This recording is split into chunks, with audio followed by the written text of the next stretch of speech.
Good morning. Look at that. I've often heard that it is best to start these types of talks with a joke to make you people feel comfortable and relaxed. And so I have no such plans. What I do have, though, is a clip from a live recording I made on the 20th of October, 2020. Please, viewer discretion is advised.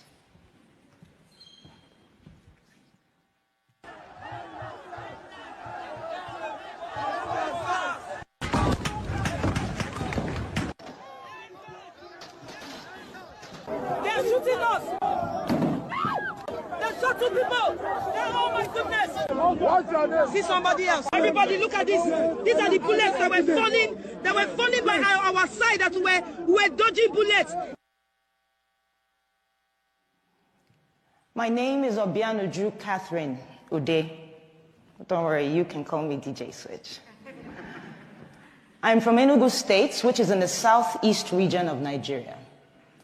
For years, young Nigerians like myself with interesting hairstyles, ripped jeans, iPhones, nice cars, have been harassed, extorted, illegally detained, tortured, raped, and killed by the Nigerian police.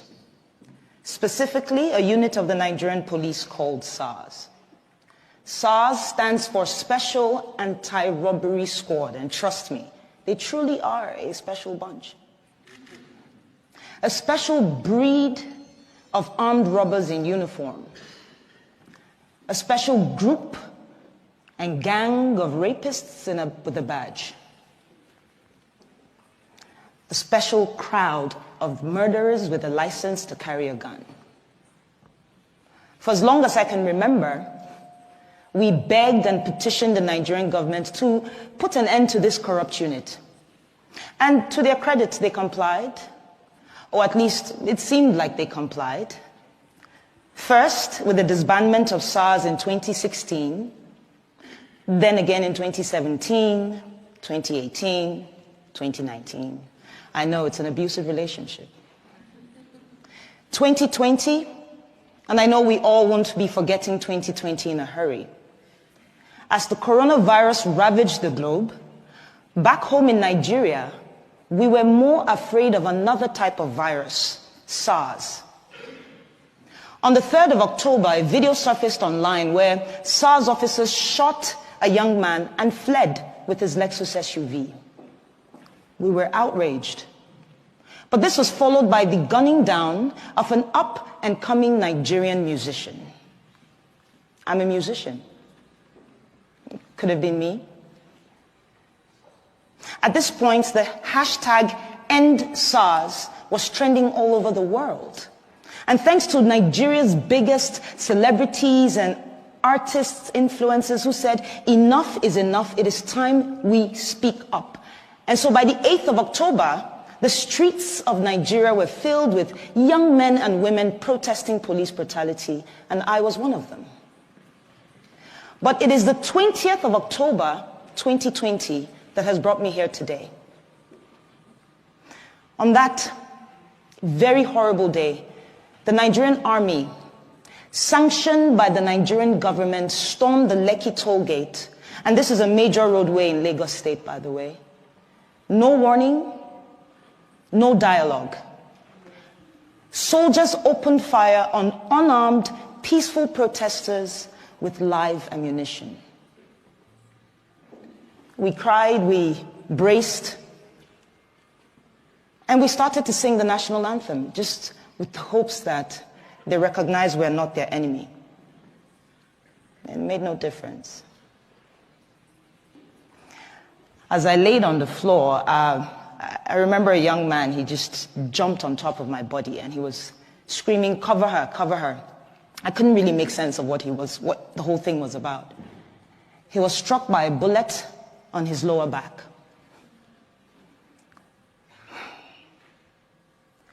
I genuinely believe he saved my life, and I don't even know who he is.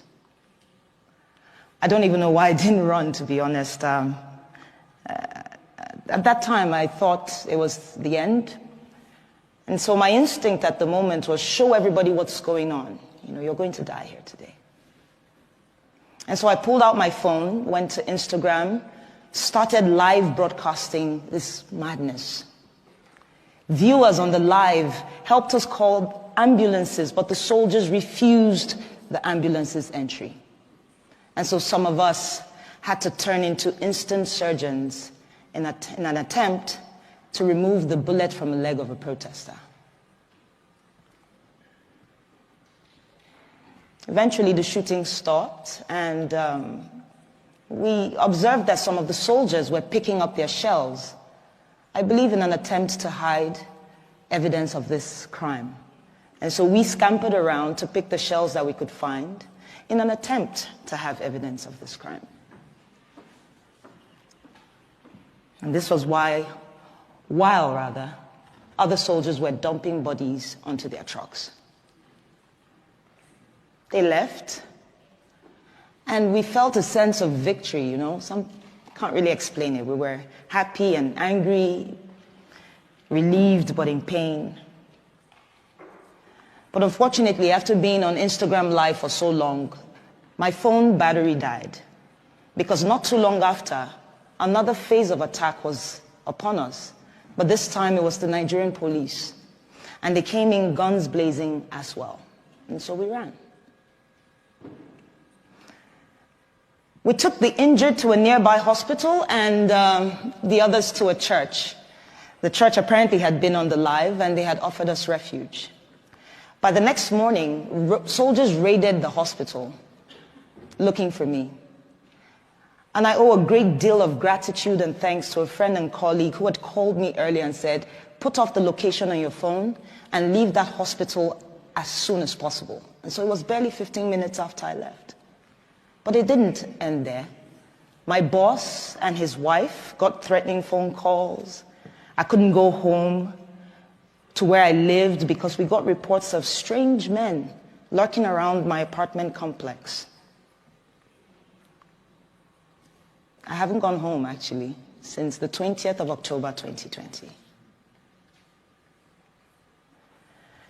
Speaking of home, I'm from a large family of 8, 5 boys, 3 girls, with very opposing characters, I tell you. I'm the last, with a sprinkle of last child crazy. But I remember my parents, they worked really hard to provide us with basic things, food, education, healthcare, security, allowances. All while teaching us to love and respect each other's differences. On the other hand, Nigeria is home to over 200 million brothers and sisters with different cultures and tribes and faiths and beliefs. Things and differences that the government has used for the longest time to pit us against each other. But the Endsars movement swept that away, even if it was just for a time being. I witnessed protesters collaborating and helping each other. Protesters giving food and water to the same police who's been killing us off every day. Others provided security. Another group provided funds that were donated to them, in the hundreds of thousands of dollars, for legal and medical attention to protesters who needed it. This is the real Nigeria. But the Nigerian government, much like an irresponsible parent, failed to see the opportunity as a learning curve, to listen to the cries of its quote-unquote children. Instead, they chose to deny these events and also moved swiftly to silence us. Starting with the Nigerian Minister of Information, Lai Mohammed. And yes, you heard me right. The Nigerian Minister of Information, our very own spin doctor. Yeah, his first name is Lai. It's inevitable, right? And the pun is begging me. Lai called the shooting a fabrication of a massacre without bodies. He said I was a purveyor of fake news with the intent of tarnishing the nation's image, that I am a terrorist, amongst other things. The Nigerian army called the shooting fake and that I had made the whole thing up with a green screen. Yes, I have plans of heading to Hollywood after this speech.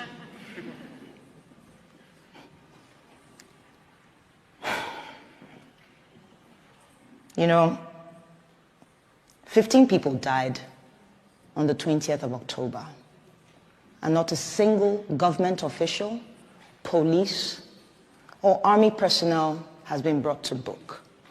15, at least, all while singing the national anthem. As an artist and a DJ, I listen to music a lot, all the time. And I'm reminded of the legend, the artist, Fela Anikolapo Kuti. He was known for speaking truth to power with his art.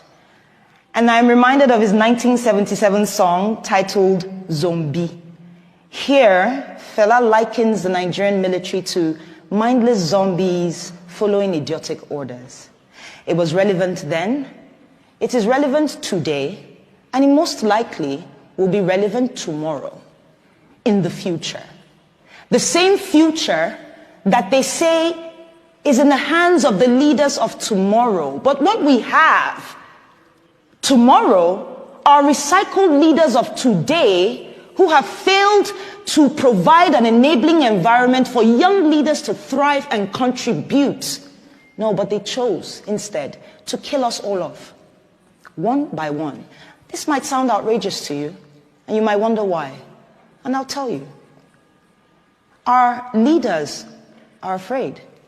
It's as simple as that.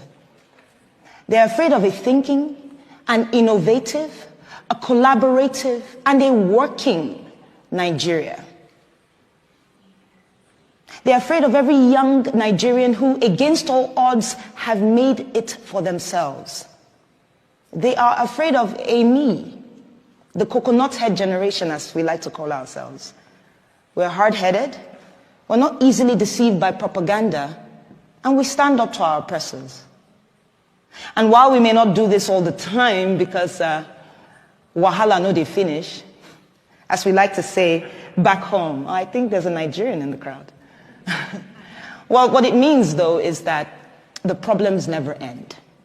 And while I understand that we have to take a break to put food on the table, to at least secure our mental health, know this. Corruption, tyranny, abuse of power do not go on a break. And so today I'm choosing to use my voice and my talent to push for the things that we ought to have. And I want to ask you all, these fine people, to please join me and support my vision for promoting democracy, human rights values, and equality through arts. Thank you so much for your time.